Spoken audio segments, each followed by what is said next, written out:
hard work. Working a little bit harder. Work ethic. Very hard working. Go hard. Work ethic. Work ethic. Hello, Believe Nation. My name is Evan Carmichael. My one word is believe, and I believe that entrepreneurs are going to solve all the major problems of the world. So to help you on your journey today, we're going to learn how you can develop an insane work ethic. And as always, guys, if you hear something that really resonates with you, please leave it down in the comments below. Put quotes around it so other people can be inspired as well. And when you write it down, it's much more likely to stick for yourself too. Enjoy.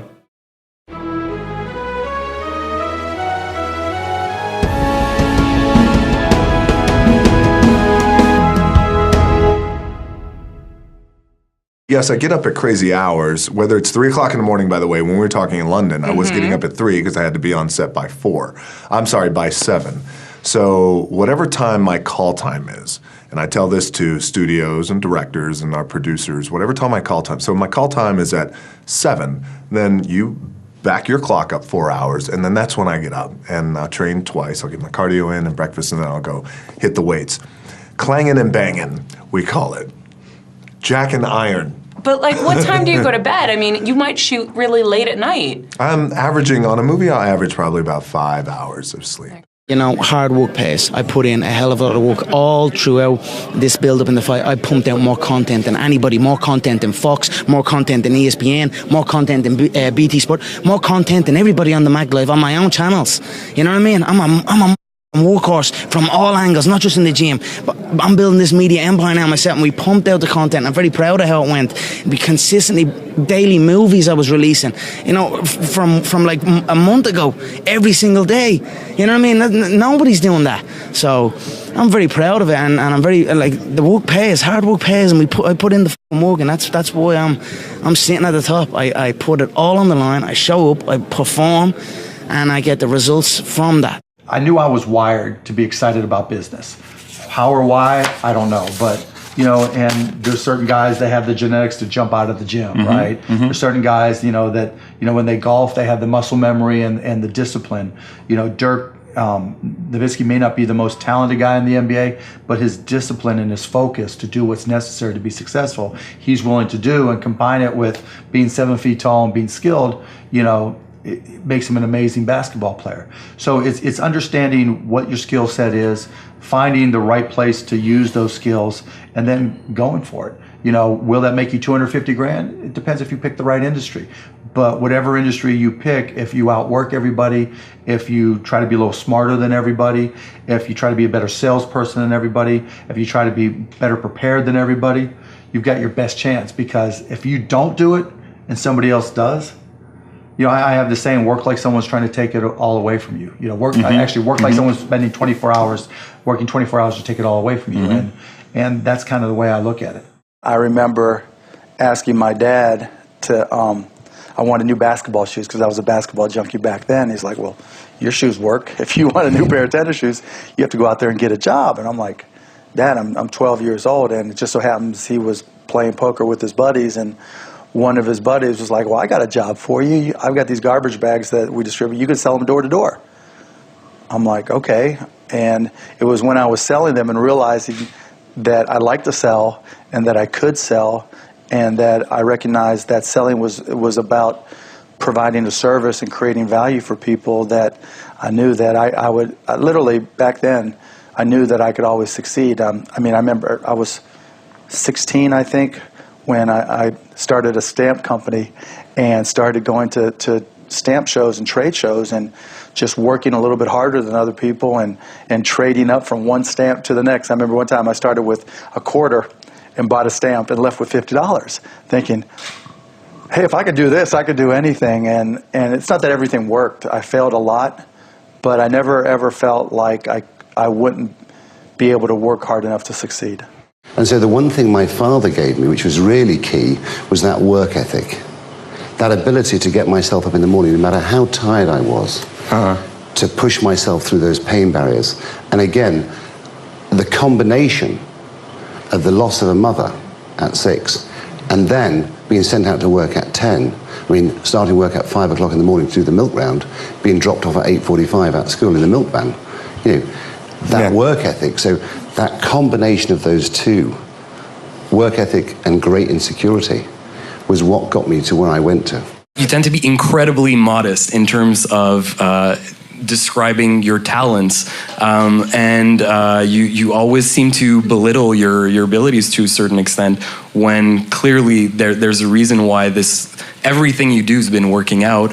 I was reading about how you said that to a certain extent that comes from your punk rock roots. Yep, there's no other choice. In those days, there was no idea of this makes money. There's no idea of like, this is my future. It was like a week at a time. We have 5 shows. We're going to get to Sunday.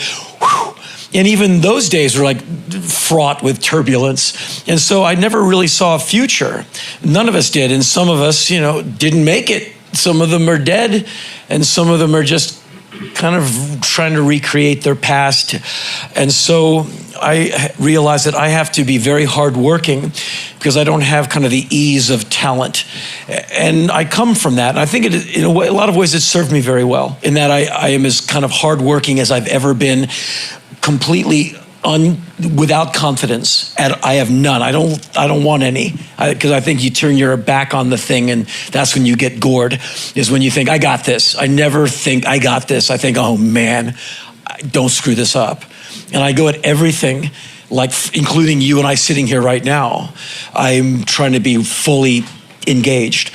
And that intensity, I think, has served me quite well, but it comes from punk rock, absolutely. And the last boss I ever had was my boss at Haagen-Dazs, my ice cream job. And to this day, he still comes to my shows. And whenever I see Steve, who got me my first apartment, I was living in my car, he believed in me. Whenever I see him, I get all weepy. I always tell him, it's good to see you, sir. Henry, you can call me Steve. I can't do that, sir. Because he trusted me with his money. And I said, let me run your store. I know how to do this. I can do this. He's like, well, if you screw up, you're out of here. I said, I won't screw up. And I ended up I ran his store. And so, but it was anger that said, I'll be here all damn week. I'll get this whole thing right. I fired his staff and rehired a bunch of people who can really work.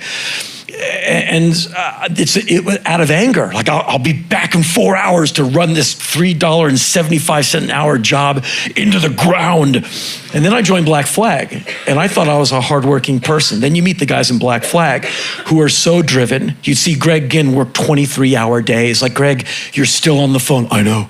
Greg, when did you eat? I don't know. Greg, when was the last time you showered? Do we have a shower? Like, the guy, we were not going to be stopped. And I kind of go at that intensity, kind of anything I do. Like, you're a very calm, good-looking young man. Look at me, I'm a spaz sitting next to you. Like, I'm doing an interview with you. I can't help it. You're focused. I'm sweating, man. And so, but I'm like this going to the airport, like 10 miles out. And so, it's anger that has informed kind of my life, and unflatteringly, a sense of vengeance. Every damn person who said I wouldn't be anything, I'm crushing them every day. Everybody I had to endure in any band I was in, every day, into a powder. Yeah. Thank you. And I wish them no ill. I just wish to shine brighter. And if it burns my body to a crisp, I'm happy to go right now. Go hard. And then when you think you're going hard, go harder. Like, that's really it. Just hustle. You know what I mean? There's nothing in life that you can't put enough work in every single day and not get better at. You know what I mean? Like, if you want to be good at something, you know what I mean? Like, you can't just not do it every day and not get better. It's the same shit with music. It's the same shit with learning how to play an instrument or something. If you spend your time practicing your craft, that's really it. It's just, because nowadays it's like with the internet, everything is so accessible, and everybody in the world is a rapper. You know what I mean? Everybody's putting music out, so it's like, how do you stand out? Quality is always gonna matter, but also being different. You can't try to be different, you know what I mean? But you just gotta be yourself. How is it different today in doing your show, Late Night, than it was 10 years ago? Are you more instinctive? Are you more... Do you think less about it and just do it? It's muscle memory. It's used to like a golf swing. You crunch down. You're constantly trying to learn. You're still thinking but your ratio of thinking to acting is very different. You know, at the beginning, I was thinking about it this much, in my cognitive brain, and then there was this much, just whatever thin reed of talent you have is there, and then you're thinking about the rest. And then over the years, I think, they always say the reptile brain, the reptile portion of your brain is where respiration, heartbeat, that's the stuff that even if you're knocked unconscious, it's still working.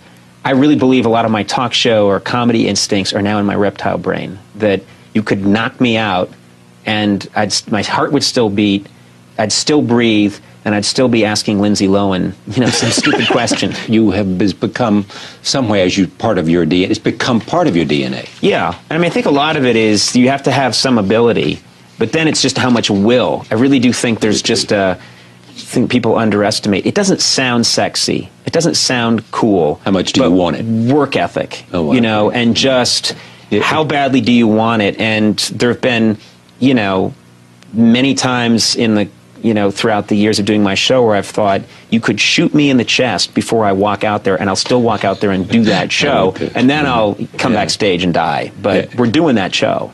The interesting thing for me to talk to you, and what makes you so fascinating, is the talent that you see on the screen. But at the same time, there is a certain innocence, and yet a certain power. And it seems to me it's both artist and also business. Oh, thank you. But do you believe that? Yes, am I right? I've worked very hard to make that. To make it just that. To make that true, so thank you. Yeah. That it's both that. Thank you, because without gaining some sort of control over the business, I lose some control over the creative, which is most important. So and the more you control the business, the more you can give flower to the creative. Exactly. Or give wings to the creative. Yeah. So I used to stay out of it. I don't care. I don't want to. I'm an artist. I don't need it. But this is my business now, and it's my. It is important. If my agent always says I'm his only client that ever calls him back as soon as because it's my business, and I respect my business. Your agent says you're the only client that calls him back to say immediately. If I have a missed call, I'm probably the only. I return emails, I return phone calls because you want to know what the options there are. Yes, I've worked really hard to build this, and I want to continue building it. And it's my business, my personal business. So I don't understand how people do slack. I have a disease. I'm a workaholic, and it's like being an alcoholic. I just can't give it up. I've been unwell for 2 weeks, and I feel unwell. So I can't go to work. Because I can't go to work, I get worse. If I sit in one place, I'm stressed. The reason I'm not fidgeting too much is because I'm unwell. Otherwise, I hate sitting in one place. Some work has to be given to me. My wife and my children keep telling me that, you work 20 years round the clock. Why are you doing this? I don't think I need the money. I don't think I'm greedy for more fame. I'm doing okay. I can do one film in 2 years and be happy with it, but I'm just not happy. I tell everyone, if I'm not working, I'm depressed. So I don't know if it's a curse or a blessing. Maybe at the end of it all, when we die, God will say, did you work? I say, yes, a lot. Oh, damn, you go to hell because I didn't want anyone to work. Or it would be, oh, you worked. That's really nice, because I wanted everyone to work. So I don't know, one of them is going to be right. But I just keep working. I think I have this fear that you have very few days in life, and you need to cram it up with a lot of things. You need to fit it with so many things in it that you don't have space for life. It should be like that. When I'm not working, I get lonely, I get depressed, I get sad. I don't drink, I'm not a philosopher, I'm not a poet, that I like loneliness. I hate being alone. And I hate being with people at times. I'm unsocial.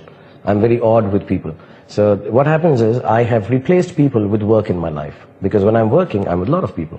And there are people I can interact with because somewhere there is a wall that I'm not interacting with them socially. I'm interacting them through this common goal, that is the work. So I can discuss with her or discuss with him. And we are friends for that moment. Many of my filmmaking colleagues complain that after the film is over, you don't talk to us. I can't explain to them. I don't have anything else to say.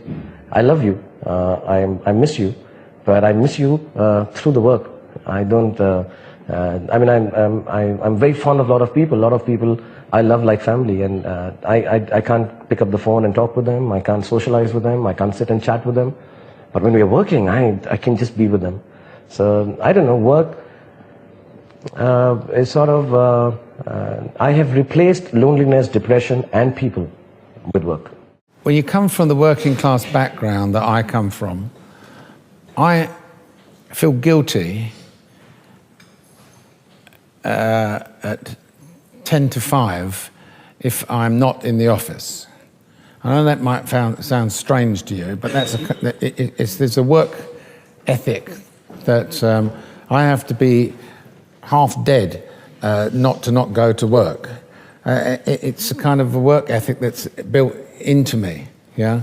But nevertheless, having said all that, the weekends, that was it, it's over. Switch off like a light. Friday night, as you got back from the office or from the work or from the factory or whatever, it doesn't matter what was buzzing around in my head, it was off like a light switch. And that's it. Don't let it interfere, very rarely let it interfere with the weekend. And then Monday morning, bang, back on it again as if you flick the switch on again. So I think that was a bit of discipline in that respect, yeah? Thank you guys so much for watching. I hope you enjoyed. I'd love to know, what was your biggest takeaway from this video? What are you going to immediately apply somehow to your life or to your business? Leave it down in the comments below. I'm super curious to find out. So thank you guys again for watching. I believe in you. I hope you continue to believe in yourself and whatever your one word is. Much love. I'll see you soon.